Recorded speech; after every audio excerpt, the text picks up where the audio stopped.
ಇತ್ತೀಚಿನ ದಿನಗಳಲ್ಲಿ ಮೊನ್ನೆ ಪ್ರಿಯಾಂಕ್ ಖರ್ಗೆಜಿಯವರ ಬಗ್ಗೆ ಕೆಲವು ಜನರು ಹಗುರವಾಗಿ ಮಾತನಾಡ್ತಾ ಇದ್ದಾರೆ. ಯಾಕಪ್ಪ ಅಂತಂದರೆ ಆರ್ ಎಸ್ ಎಸ್ಸಿನ ಬಗ್ಗೆ ಮಾತಾಡಿದ್ರೆ, ಆರ್ ಎಸ್ ಎಸ್ಸಿಗೆ ಪ್ರಶ್ನೆ ಮಾಡಿದ್ರೆ ಏನು ಇಲ್ಲಿ ಜನ ಏನೋ ಒಂದು ರೀತಿಯಲ್ಲಿ ಬಿಂಬಿಸ್ತಾ ಇದ್ದಾರೆ.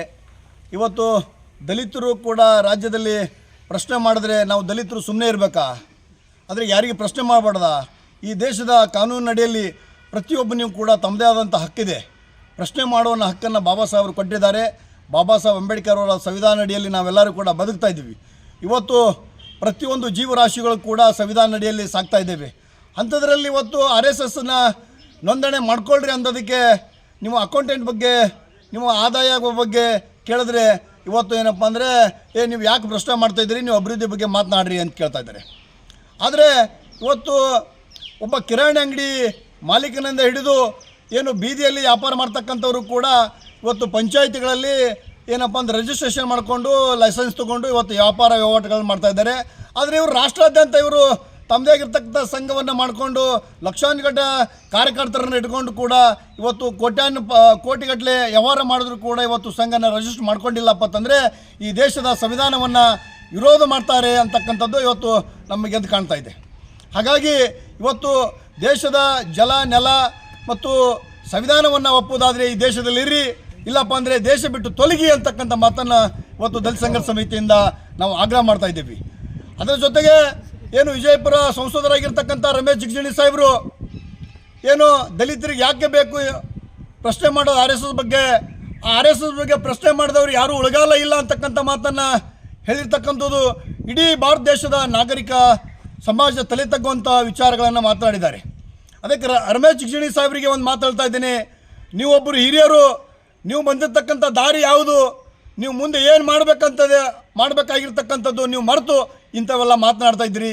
ಈ ಮಾತುಗಳನ್ನು ವಾಪಸ್ ತೆಗೆದುಕೋಬೇಕು. ನಿಮ್ಮಿಂದ ಸಮಾಜಕ್ಕೆ ಒಳ್ಳೆಯ ಸಂದೇಶ ಬರ್ತಕ್ಕಂಥ ವಿಚಾರಗಳನ್ನು ಕೊಡಬೇಕು.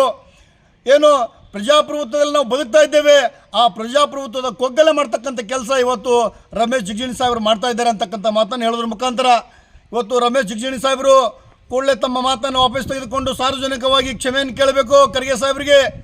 ಜೊತೆಗೆ ತಾವು ಏನಪ್ಪ ಅಂದರೆ ಏನು ನಮ್ಮ ಸಮುದಾಯಗಳಿಗೆ ಏನು ತಾವು ಹಿರಿಯರಾಗಿದ್ದೀರಿ ಒಂದು ಸಂದೇಶವನ್ನು ಕೊಡಬೇಕು. ಪ್ರಜಾಪ್ರಭುತ್ವದಲ್ಲಿ ಎಲ್ಲರಿಗೂ ಪ್ರಶ್ನೆ ಮಾಡುವ ಹಕ್ಕಿದೆ, ಎಲ್ಲರೂ ಕೂಡ ಎಲ್ಲಿ ಬೇಕಲ್ಲಿ ಪ್ರಶ್ನೆ ಮಾಡ್ಬೋದು.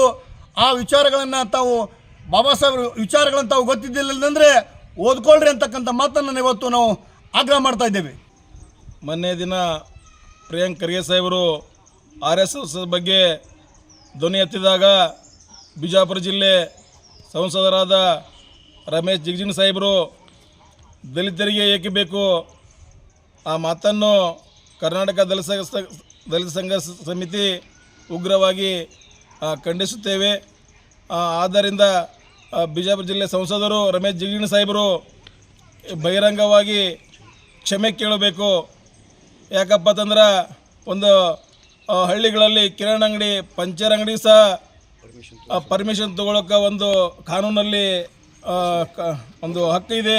ಆದ್ದರಿಂದ ಪ್ರಿಯಾಂಕ್ ಖರ್ಗೆ ಸಾಹೇಬರು ಹೇಳಿದ ಮಾತು ಸತ್ಯವಿದೆ. ಅದು ಆರ್ ಎಸ್ ಎಸ್ದವರು ಅದು ನೋಂದಣಿ ಮಾಡ್ಕೋಬೇಕು.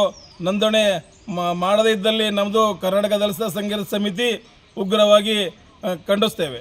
ನಾನು ರಾಜ್ಕುಮಾರ್ ಸಿಂದಗೇರಿ, ದೇವರಪುರಿ ತಾಲೂಕಾ ಸಂಚಾಲಕ.